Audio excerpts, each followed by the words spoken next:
everybody, and welcome to, I guess, our first virtual meeting we have for Gridiron Football Player of the Week show. I'm your host, Jace Lejeune. Alongside myself is Alex Allison, and for a couple reasons, we are actually doing this virtual today.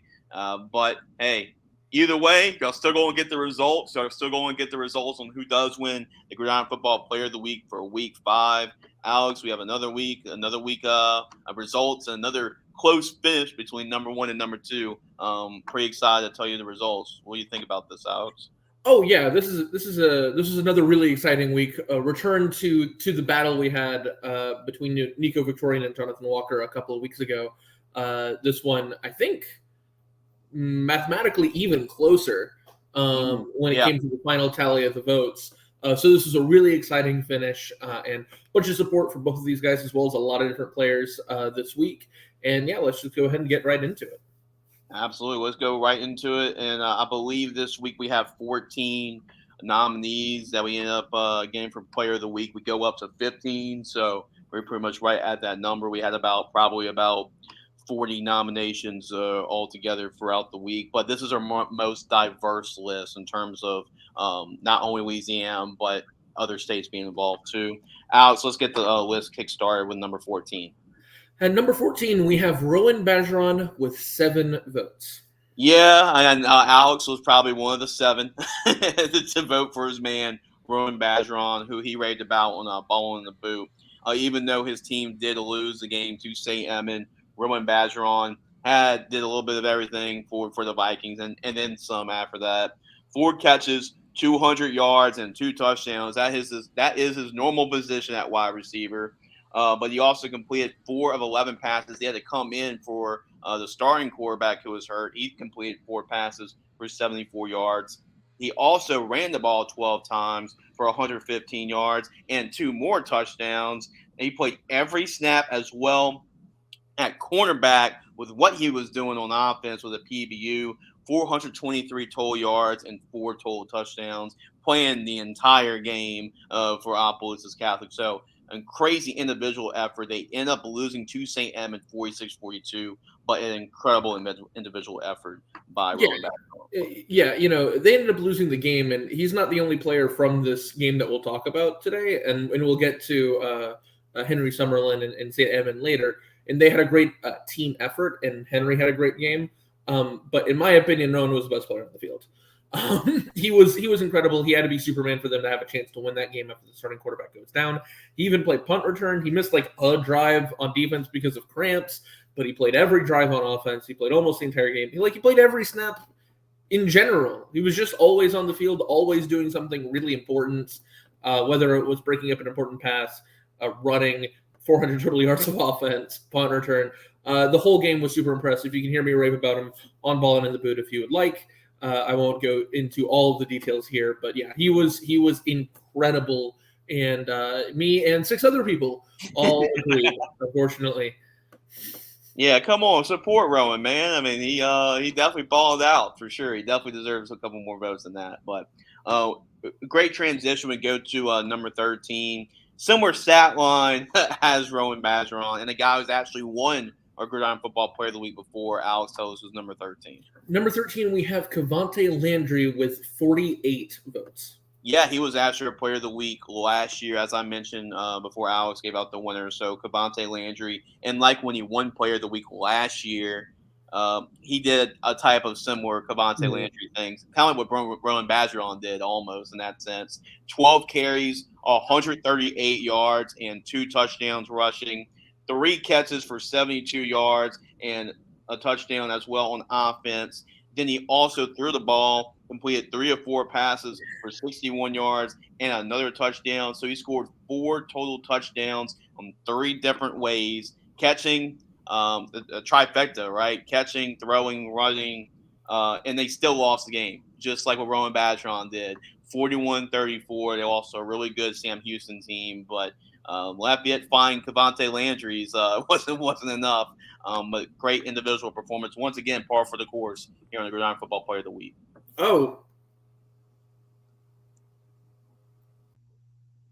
Yeah, Kavante Landry had a very similar performance to Rowan Bon. It's unfortunate that performances like this weren't recognized as much as some of the others, because I think it's really impressive to go out and perform at this level at multiple positions. And we'll talk about, and that's nothing like to go against what anybody else did this week. Everybody who was on here was deserving, every single person. But I just think it's really exciting to go out there and be an effective runner, be an effective thrower, be an effective receiver of the football, do everything for your team. And even though you come up short, to be that effective in so many different ways is, I think, really impressive. Absolutely, absolutely, and he's proven before, and he's been a great player. So we got a lot of Swiss Army knives to start our list with two guys that can do that. Now we go to our number 12 guy, and we're going to focus here on the defensive side of football, and we're going to go into a state that you're familiar with the state of Alabama for number 12 guy. At number 12, we have Talib Graham with 62 votes. Yeah, he's actually going to be one of two nominees from the same school in Daphne High School in Alabama. They're a 7A school up there in Alabama, a really good football program, and Talib Graham was spectacular on the defensive side of football. When you're on this list with a lot of offensive guys, you have to stick out defensively, and he did. 6 tackles, 2 sacks, 2 TFLs, 2 forced fumbles, and then with the cherry on top, a blocked field goal too, and a 34-13 win over Davidson. Yeah, I mean, Davidson had enough of Talib Graham. Like, thank God we don't have to play him again with that stat line. But he was insane and absolutely dominant for Daphne. Yeah, this won't be the last time we're talking about Daphne, Alabama today. A great school up in the state of Alabama where I've been for a few years. Mm-hmm. They've been really good for a while, one of those big 7A programs. Yep. And it's really difficult. You said it. It's really difficult to get on here as a defensive player because it's just harder to record stats that are impressive as a defensive player. You record every catch. You record every carry. You don't record every play a defender makes. Just because they're winning every single play doesn't mean you're going to necessarily see that show up on the stat line. So getting on here is really impressive.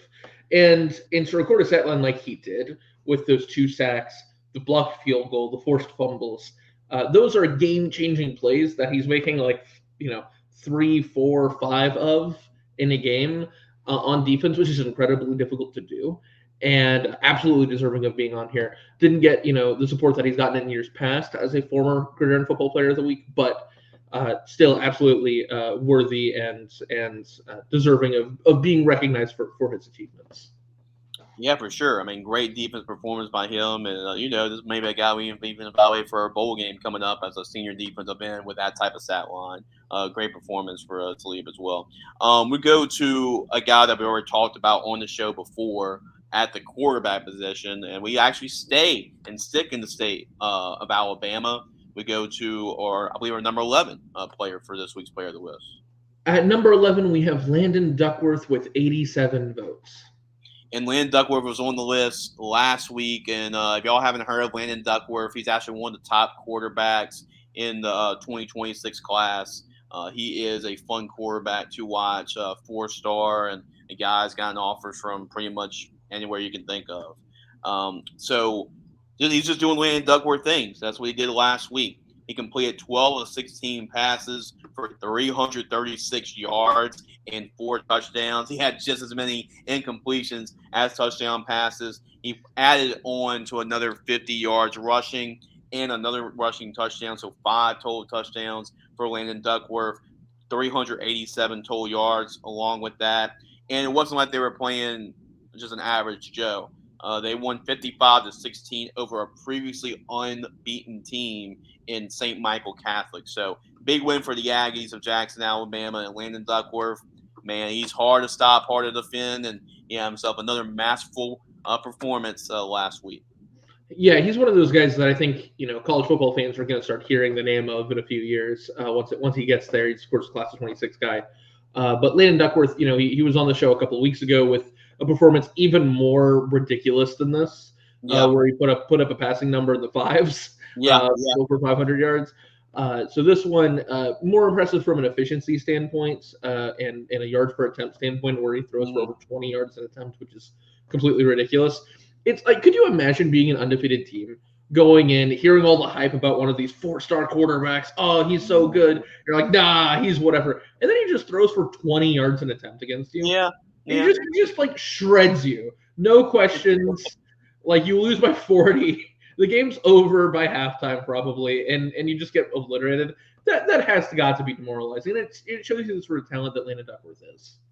Oh yeah, yeah. I mean, and the opponent was really impressive, like you mentioned, in that performance, efficient against an undefeated team like that.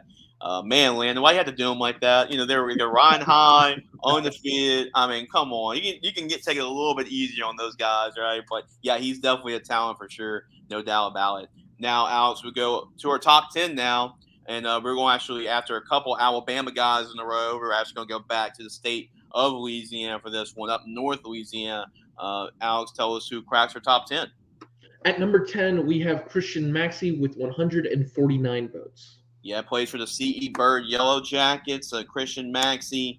And this is one of those stat lines that when we talk about it, myself, Alex, and Daryl Felker, we talk about who makes the list. Well, Alex loves the efficiency, taking advantage of opportunity stat lines, because that's what Christian Maxi did. He only had 8 carries in the football game, but he took really advantage and took advantage of those opportunities. 291 yards and 3 touchdowns. So 3 of the 8 times he touched the ball, he found himself in the end zone. And the crazy part of it is they still lost the game to Parkway 46-35. It was a battle of undefeateds, and Parkway was able to get the win. But we still can't overlook Christian Maxi, a 2027 running back for the Yellow Jackets. And they have another running back we talked about a whole lot of times on the show too, but it was Christian Maxi that gets on this list. Great performance, 8 carries, 291. I'm not a mathematician, but that's a pretty good yard per carry average right there. Alex, what do you have to say about Christian's performance? I think we get a lot of running back submissions in this every week in this Player of the Week, and we have to make some really difficult cuts because you get a lot of stat lines that look very similar that are like 16 for 190 and 3 touchdowns, and I'm like, well, sorry, we don't have room for that because someone rushed for 100 more yards on half the carries, right? Yeah. And it's not because that person that had that kind of stat line wasn't impressive. That's incredibly impressive. But this is what usually the running back, performance has to look like, or you have to have some insane volume, insane number. But yeah, he's rushing for like 35 yards a carry, 3 touchdowns on 8 carries. Absolutely ridiculous what he was able to do. It makes you wonder why he didn't carry the ball more. Right. When he only touches the ball 8 times and you lose the game by like 11. But whatever the reason may have been, when he did touch the ball, he was game changing. He was the reason why his team was still in that game for as long as they were. So yeah, an absolutely incredible performance. Not the last running back we're going to talk about, but one of the most efficient, certainly. Yeah, and we actually say back in the state of Louisiana for our number 9 player. This is a guy that was on our list seems like every single week last year, and was a Gridiron Football Player of the Year finalist. I was waiting for this guy to get back on the list, and he finally does. So Alex, tell us who's our next guy. At number 9, we have Diesel Solor with 295 votes. Yeah, and they needed his performance. I mean, Diesel Solari, he did get hurt maybe a couple weeks ago, but he's back. It's great for Bulldogs fans to get him back. He's an exciting football player, great athlete, an incredible player to watch. And I was waiting for him to get back on this list, and he finally did. And he showed it before as a runner, but here he's on this list because of him throwing the football and his efficiency throwing the football. Completed 12 of 22 passes, 274 yards, and 5 touchdowns. So almost half of his completions went for touchdowns in that game. Also had 7 carries for 25 yards. So he really did with his arm in this game, and they needed it because they won a high-scoring shootout over Notre Dame Crowley, 50-46 over the Pios. Diesel Solari, they need all those 5 touchdown passes. So Diesel able to help his team get a big win on Friday. Yeah, this performance was all about the touchdown passes and the opponent, where you're facing a really good opponent that you need to go out and have your best performance. Wasn't the most efficient day, but it wasn't, it's not like he was terrible in that front or anything. It was Right. totally fine, especially at high school level. But passing touchdowns are hard to get in football, especially at this level where the level of passer is just less commonly at a high level. And so to throw 5 passing touchdowns in one game is unbelievable with a really good yardage number as well, 270-ish yards Yeah. passing. That's a lot of yards per completion. It's over 10 yards an attempt, which is really impressive still. So yeah, 5 passing touchdowns. That shows that not either or both. There were some really big plays that were completed, and when they got in the red zone, those tighter zones didn't stop him. Right. And that's a really big deal for Cecilia, and for them to be able to get back on track with their quarterback and winning a huge game like this. It feels like they're kind of back on schedule now. Oh yeah, that's for certain, and it's great to have him back on the list, and for Cecilia to get back because I know they want to compete in the Superdome. They were in the state championship game last year. Another guy we talked about that can do and beat you in multiple different ways. Alex, we go to our next guy on the list. Our number 8 player is Kylan Wheeler with 332 votes. Yeah, another guy that can do a little bit of everything, right? 8 carries, 88 yards. His more natural position is wide receiver, and he showed why. 3 catches for 173 yards and 3 touchdowns. Every time he caught a ball, it went for 6 points. 7 carries as well. Actually, let's see here. No, my bad. 170 return yards and a touchdown. So 431 total yards and 4 total touchdowns in a high scoring shootout, 55-32 over Northside. Actually, Daryl was actually going to go see this young man play on Friday against Turnlings Catholic. Kylan Wheeler, he's the real deal, one of the best returning players in the area in Lafayette. And Kylan Wheeler, man, putting on the Kyle Wheeler show, 430 total yards and 4 total touchdowns. Unstoppable, right? Yeah. 170 return yards, 170 receiving yards. He was unbelievable. You don't catch 3 passes for 3 touchdowns. That's not a stat line. That's some like Alec Pierce catching passes from Anthony Richardson type stuff, where you show up this just like hilarious box score, but also he's just completely unstoppable in the return game as well. That tells you that like he's a ball carrier in space, and there's just nothing you can do. And he's just going to shake a tackle. He's probably going to shake a couple, and then it's over, more or less. So yeah, it's incredibly impressive. There's not a whole lot to talk about when it comes to a guy that's just so ridiculously unstoppable with the ball in his hands. Not necessarily in between the tackles when he's getting those carries, although it's not like that stat line was bad. But it's what he's doing as a receiver, as a returner, that makes him so elite. And we're gonna get to see it. One of our fellow riders is gonna get a chance to see him in person this week. That's gonna be a really exciting game when he goes up against one of those giants in Turnlings Catholic. Yeah, it should be an interesting matchup to watch out for. And Colin Wheeler, if he can build on that performance with a big one against Turnlings Catholic, for sure, he's definitely going to be on this list next week with another chance to win the Player of the Week award. Speaking of guys who had plenty of chances to win Player of the Week, he's been on this list every single week for Gridiron Football for our Player of the Week. And it's a guy that we're familiar with. And you actually got my vote, Alex, so tell us about our next guy. At number 7, we have Jonathan John Dartez with 524 votes. Come on, guys. I think he needs more than 524. That was absolutely insane, the stat line he was able to post. Daryl Felker was actually at that game, too, and was keeping up with it. And I was like, yeah, he's locked in. He's already, before we had to meet next week, he's already a Player of the Week finalist. And he's been consistently in the list each and every week. And he's at least building himself a reputation to be considered for Player of the Year at the very least. How about this, Alex? 40 carries, 371 yards, and 5 touchdowns. Before I even continue, that's enough to get him on this list just with that stat line. But it continues after that.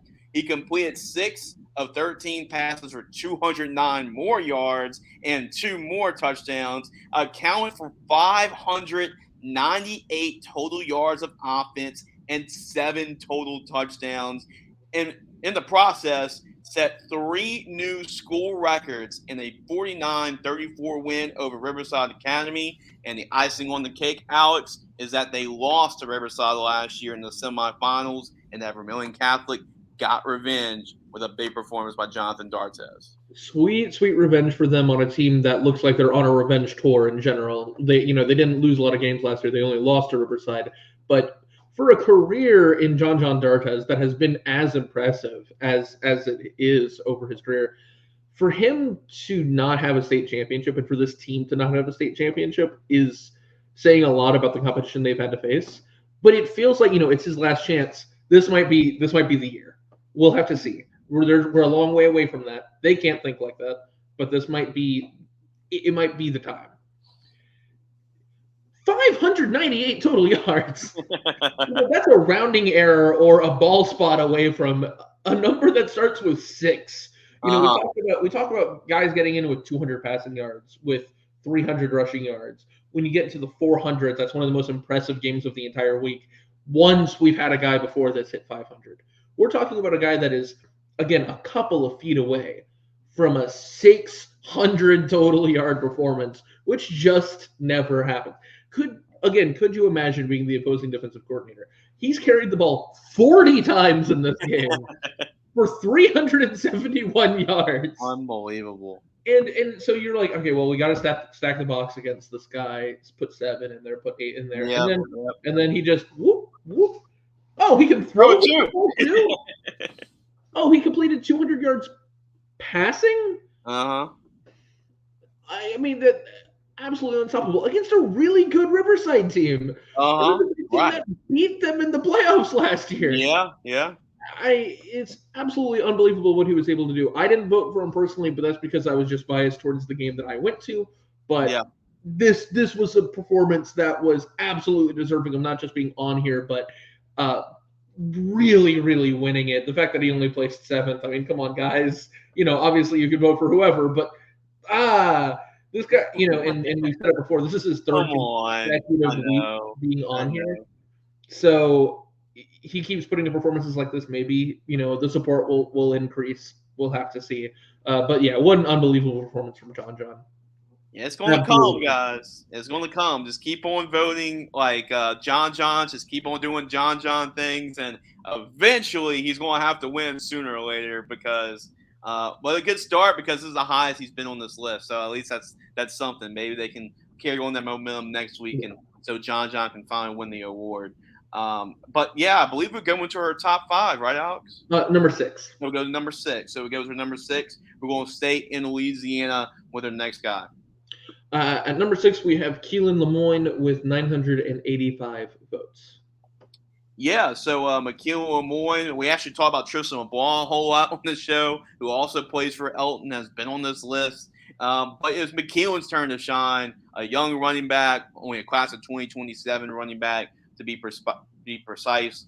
Had 30 carries himself, and he put up 300 yards. 30 carries, 346 yards, and 4 touchdowns. But like Darz, that's not it. If that was just it, he would definitely been on this list. But he also had a 73-yard interception return for a touchdown, had a 41-yard punt return, and then also had 4 tackles, 2 assists, and a PBU in a 46-14 win over Hanson Memorial. I just need an oxygen tank just to go off and say off that stat line, but imagine what he did actually doing that on the field is insane, incredible performance. Yeah, we had some guys that just went absolutely nuclear this week. Whether it was the guys that, ran and threw and caught and all of that sort of stuff, or John putting up 600 yards, or this guy who, again, played both ways, was a difference maker both ways, had a performance just looking at offense or defense and special teams that would put him in the argument for this award. He did both at the same time.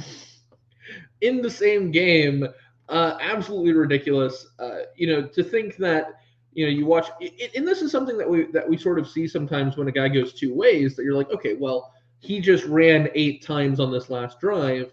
Okay, let's throw at him because he has to be tired. And then he runs one back for a pick six, and it just feels like he can't win. It's an unbelievable performance. It's one of these performances that you look at, and it's just, this was a great week. This was a really difficult week. We had to make some difficult cuts because we had dudes like this that just went, like I said, completely nuclear today. Unbelievable performance, deserving of being number 6, deserving of being in contention to win Player of the Week, of course. Yeah, I mean, Owen's had some pretty incredible individual performances this year. Tristan Wall McKeown is on this list this week. Alex, we actually go to number 5 here. We actually go into our top 5, and this is where we talk about the 4 digits as well in terms of votes. And our only player this week from the state of Texas as well. So, Alex, tell us who cracks our top 5. Yes, at number 5, we have probably the biggest recruiting name today.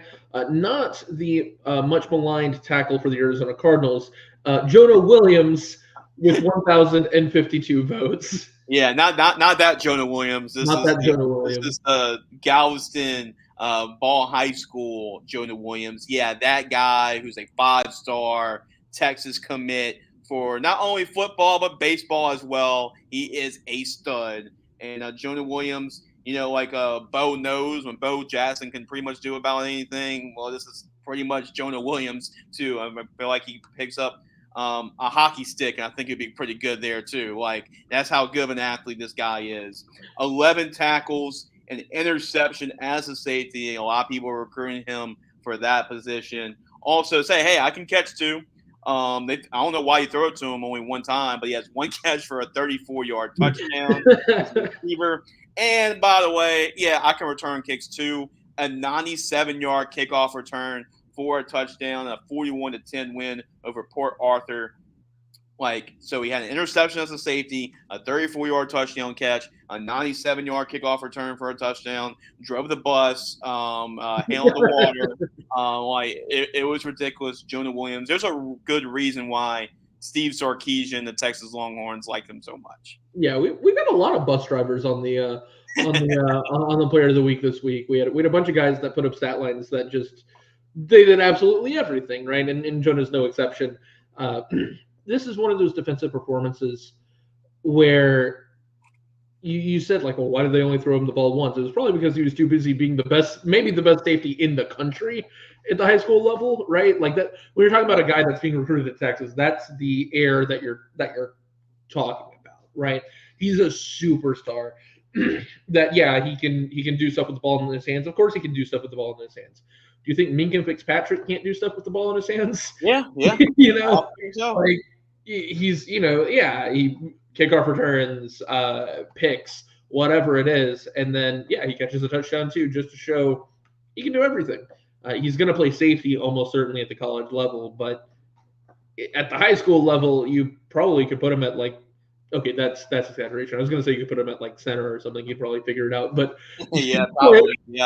probably a little undersized for that. But I don't know. Maybe he can figure something out. Who knows? But seriously, he does everything on the football field. He drives the bus, water boy, whatever is needed. He's able to produce in that way. Oh, absolutely. And Jonah Williams, our only Texas native here on this list, but he's a pretty big one, the biggest name as far as a recruiting standpoint on this list as well. So great performance. Congratulations to Ball High School on a big win as well. Over Port Arthur, that's a team. That's usually a pretty good program down there as well. So we go to our next guy, Alex, at number 4, and he was actually at the game that you're at this past week. Talk about Rowan Bon. Well, this is the guy on the winning side of things. Yes. At number 4, we have Henry Summerin with 1,396 votes.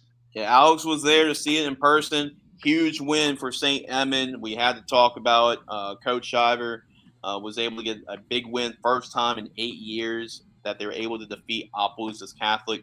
Alex was telling me they had parents crying, fans crying, tears of joy. It was a huge win for this team, a team that can win the district championship. They're in the driver's seat now of doing that, but they got a big win over Opelousas Catholic 46-42. And Alex wanted to nominate the offensive line, but let's just say, hey, let's just give it to the running back. That's what Coach Shiver was going to nominate. So you would have to go with him. Henry Summerlin, pretty much a workman-like performance, 22 carries, 250 yards, and a touchdown, averaging about 11 yards per carry. So just a first down every time he touched the ball.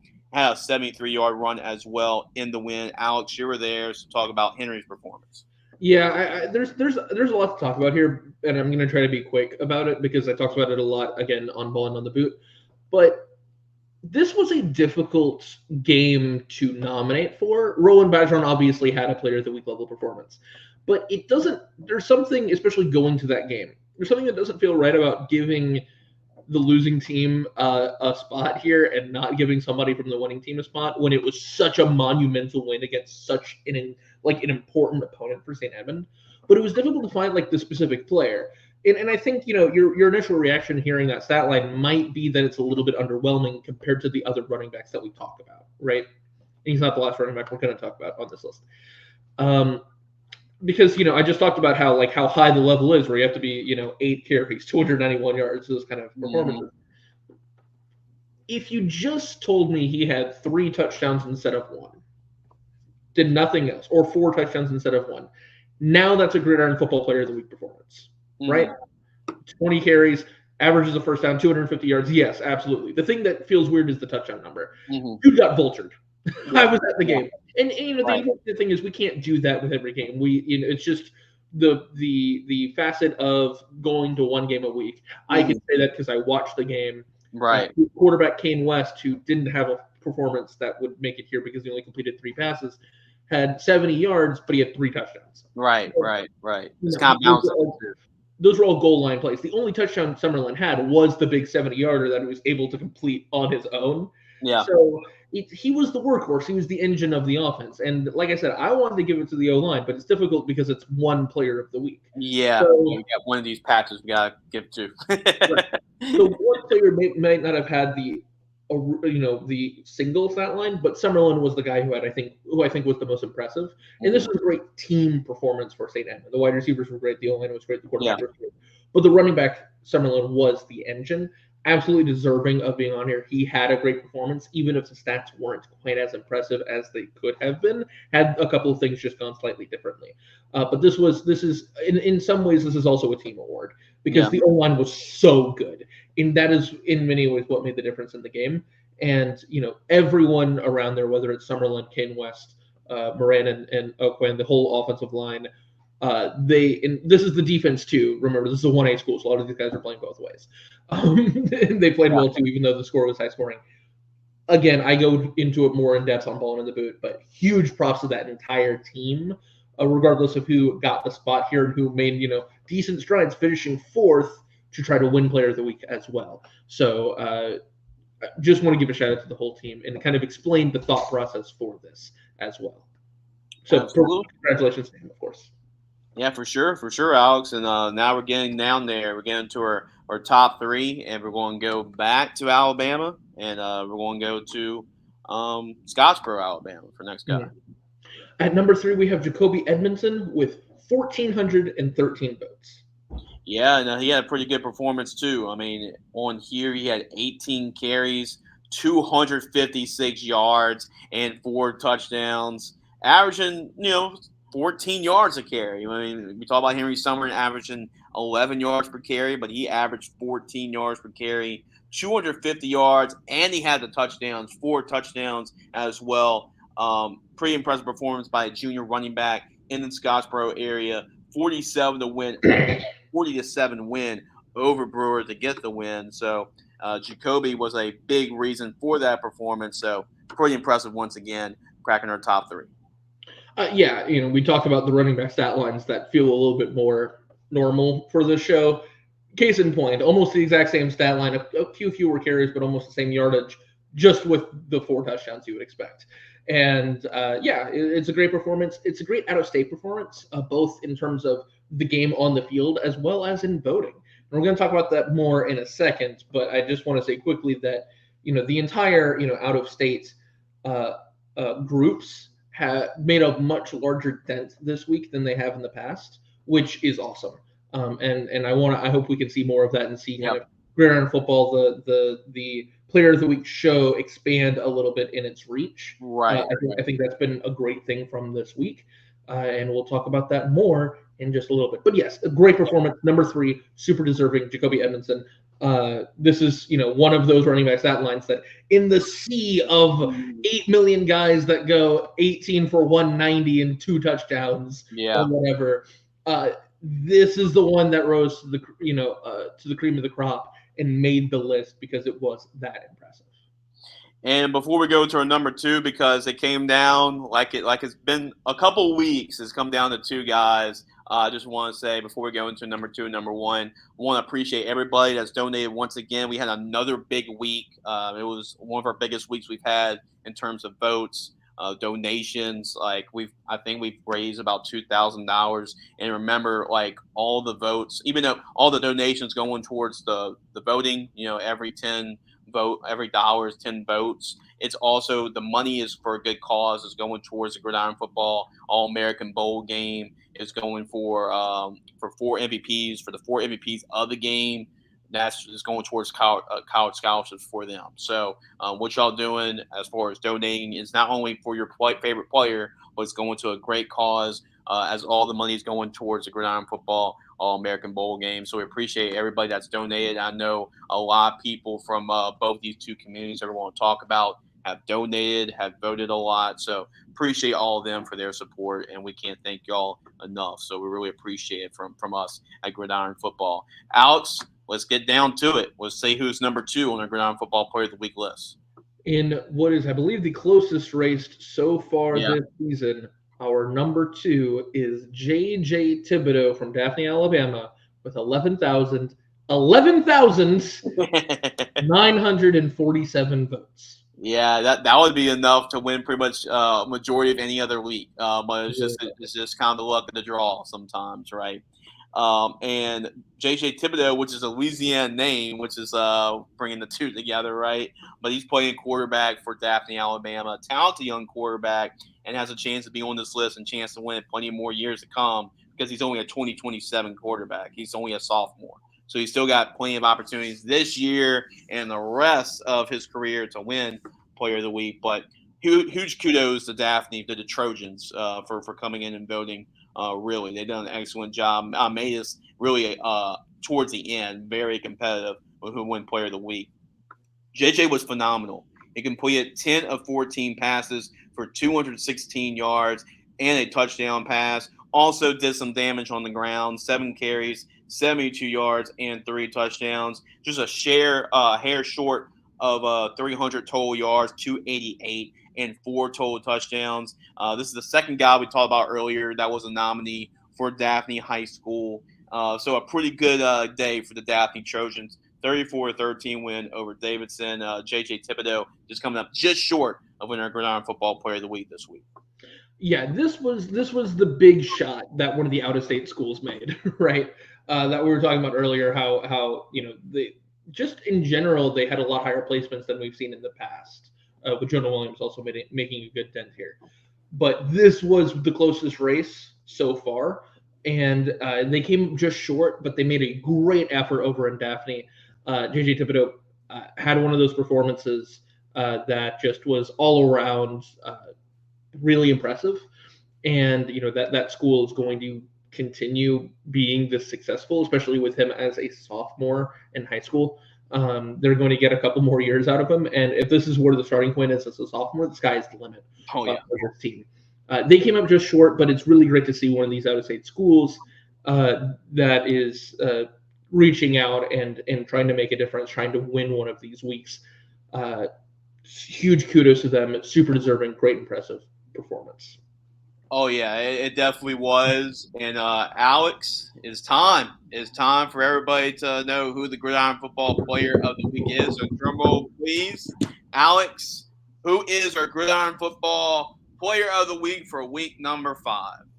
Our Gridiron Football Player of the Week is Landon Sanchez with 12,301 votes. So round of applause to Assumption. Congratulations. Congratulations, Assumption Mustangs. They are Gridiron Football, have a Gridiron Football Player of the Week, and also major kudos as well to Daphne High School as well for what they're able to do. This was a very entertaining back and forth with the votes, and seeing that this morning was insane coming down to the wire. One of our closest finishes we've ever had. Landon Sanchez was able to get the edge, though. Talk about efficiency. A pretty efficient performance for Landon Sanchez. He completed 8 of 9 passes that he threw for 145 yards and 3 touchdowns. Also had 7 carries for 136 yards and 2 touchdowns. So if you're keeping track at home, he scored 5 touchdowns and 281 yards on basically how much? 16 plays? 16 plays.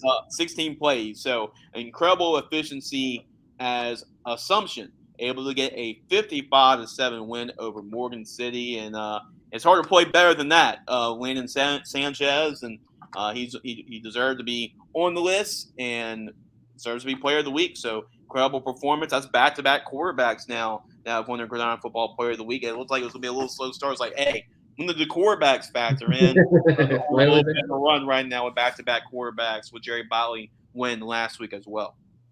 Yeah, so it doesn't really matter who you play when you complete 8 of 9 passes and you look better. I mean, it's hard to do that in practice. It's hard to do that on air, and to be just that completely unstoppable. He only either threw or ran the ball 16 times because they only needed him to. Yeah.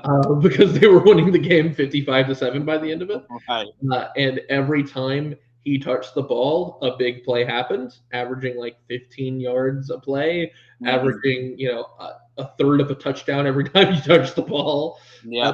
That's just what being completely unstoppable looks like. And when you lead your team to a big district win, regardless of the opponent in that blowout, yeah, it's deserving. And it was a really impressive performance, and yes, absolutely deserving of being on here and deserving of winning the Player of the Week. So congratulations again to Landon Sanchez for the performance, as well as the support that he was able to raise and gain to win Gridiron Football's Player of the Week. Absolutely, Alex. And in case anybody's wondering, okay, what does Landon get? What's your prize, right? It's like those game shows, like, what do you win? So basically, car? No, we're not giving away any car. Not a car. We don't have that in the Gridiron Football budget, that's for sure. But what we do have is that we'll interview Landon. We'll interview his head coach as well for Gridiron Football Player of the Week. They'll talk about the performance and get a chance on Gridiron Football's platform to talk a little bit more about him and his performance and him as a player. And then also what we'll do is we have these Letterman jacket patches that will say Gridiron Football Player of the Week. Actually, Andy Bryson, or our boss, he actually just ordered the patches, so they should be coming in a couple of weeks. So once we get them, we're actually going to be going around either delivering them face to face, or we're going to be mailing them off to you. So those patches are coming in. So he also will win a Letterman jacket patch as well for Gridiron Football. So congratulations to Landon, and we'll probably have to interview JJ too, because he definitely deserves something for sure for coming up just short. We're definitely going to award JJ something as well, and appreciate the Daphne community too for their support, obviously. So, but appreciation to Assumption, Landon Sanchez. Congratulations, Landon. You're a Gridiron Football Player of the Week. Alex, any final thoughts before we wrap this up? No, just another great week. Happy to do this every week, as always. Congratulations, Landon Sanchez, JJ Tibido, and everybody who donated, who supported, who voted, and everybody who qualified. These were all really, really good performances. You notice that we're slowly increasing the number of people each week. It's getting more and more difficult to keep people out. So you guys are playing great, of course. Congratulations to everybody. Yeah, absolutely. Great representation of a couple of different states. This is our most diverse we've had so far through 5 weeks. We had candidates from Louisiana, Alabama, and Texas all crack our top 15. But for more of our about our winners and about our candidates and even our honorable mentions, make sure to go to our website. The link is actually in the description of the YouTube channel right here. And then also we'll do this again next week, Alex. So another round next week as well. So continue to donate. And continue to vote. We'll have next week's Player of the Week's nominees up on our website late Monday night, and then voting and donations will continue through Thursday. Coaches, parents, fans, send your nominations to us by Monday at noon, and then you all get a chance to vote. Donations close at 8 o'clock in the morning on Thursday. Votes at 9 o'clock. Alex, appreciate you tuning in, chiming on the show. I know you have to leave, so I'm not going to leave you too much. So thanks, Alex. We'll see you next week, and we'll talk about next week's or week 6 for non-football player of the week is.